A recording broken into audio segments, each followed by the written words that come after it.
Worm. Drake peered inside the dark cave. A dragon sat inside. Well, this creature kind of looks like a dragon, Drake thought. The dragon had brown scales that weren't shiny.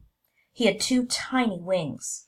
He had big green eyes and little ears, and he didn't have legs. He looked like a big snake.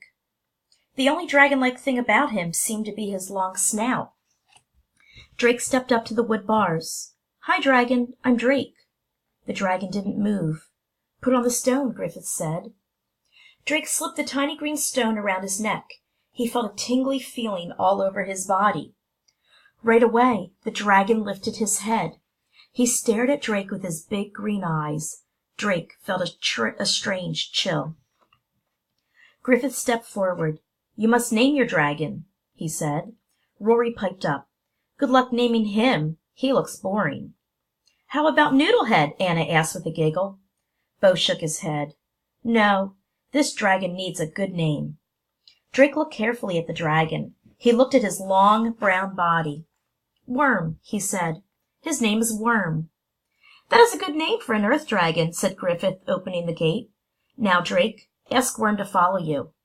"Okay," Drake said. "Worm, please follow me." Worm crawled forward. "Good work," said the wizard. "Keep it up, Drake." "Come on," Drake said, starting to walk down the hallway. Worm crawled after him. "He really is like a big ugly worm," Rory said. "Rory, be nice," said Anna. Drake didn't say anything. Worm was like a big worm. "Where are we going?" he asked. "To the training room," Griffith replied. "Yeah," said Rory. "We'll see what you and your dragon are made of." Drake felt nervous. He touched his dragon stone. "How am I supposed to train a dragon?" he thought. "What if I fail? What if I'm not a dragon master after all?" Chapter 5. Do Something. The training room was one big open space. Shields and long poles hung from the walls. Buckets held water and sand. And at one end of the room was a round target. Straw stuffing poked out from the sides. Griffith pointed at the target. Sparks flew from his finger, and a red bullseye showed up on the target. "It's time for target practice," the wizard said. "Me first," Rory called out. "Vulcan, come." The red dragon stomped forward. "Vulcan, fire!" Rory yelled. The dragon's orange eyes glowed. Then 2 streams of fire shot from his nose. The streams twisted together. The fire hit the bullseye. "Perfect!" Rory cheered. Then the straw burst into flames. Drake jumped back. "Good aim," said Griffith. "Bo, can you help put the fire out?"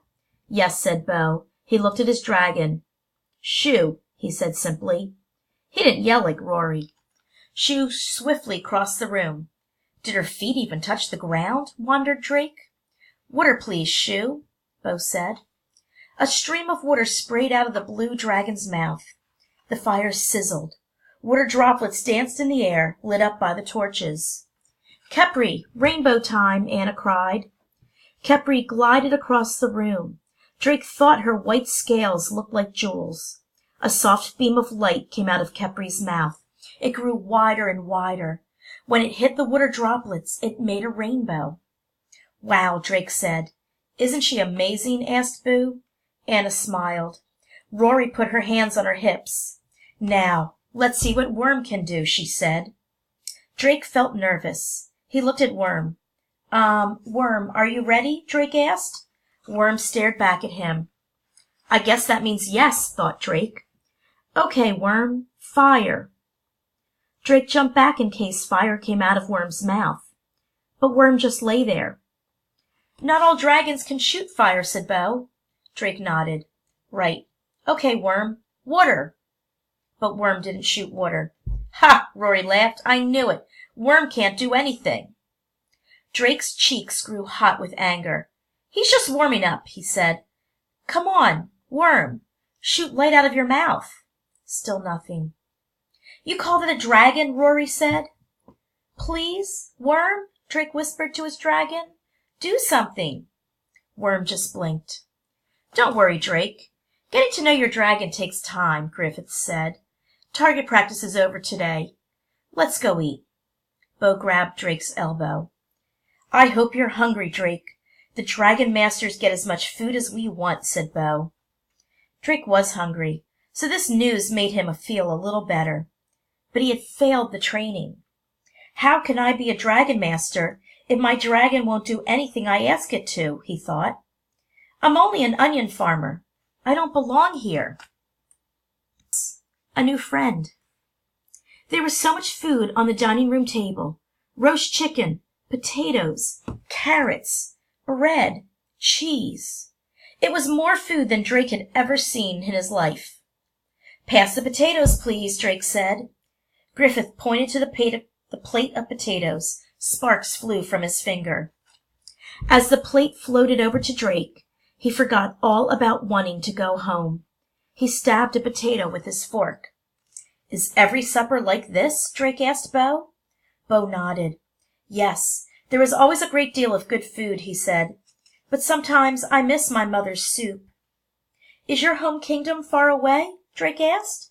Very far, said Bo. I come from the east, the kingdom of Emperor Song. And I come from the south, added Anna. It is warm there, not cold and damp like it is here. Well, I am proud to be from this kingdom, Rory said. My father is a blacksmith. He makes the best horseshoes in our village. Drake missed home. He turned to Griffith. Is there a way I can let my family know I'm okay? Drake asked. The wizard nodded. You may send them a note. He waved to one of the servants. Please bring this boy paper and a quill. A servant gave Drake paper, a small pot of ink, and a feather. Drake's cheeks turned red. What? Rory asked. Haven't you seen paper before? Drake looked down at his plate. I worked in the fields at home, he said. I never went to school. I know how to read, but we never had paper or quills, so I don't know how to write. Rory started to say something, but Griffith gave her a hard look. Bo picked up the quill. I will write the note for you, he said. Thanks, Drake said. Then he told Bo what to write. Dear Mother, I am safe, so please do not worry. Everything is new and exciting. The king is keeping me well fed. My new friend Bo helped me write this letter. Love, Drake. Drake did not say anything about dragons. He thought that might scare his mother. The servant took the note away. Drake yawned. So where do we sleep? We have rooms in the tower, Bo said. You will be in my room. Drake smiled. Good. At least he had one new friend here. Suddenly, a soldier stomped into the room. All rise for King Roland the Bold, he said.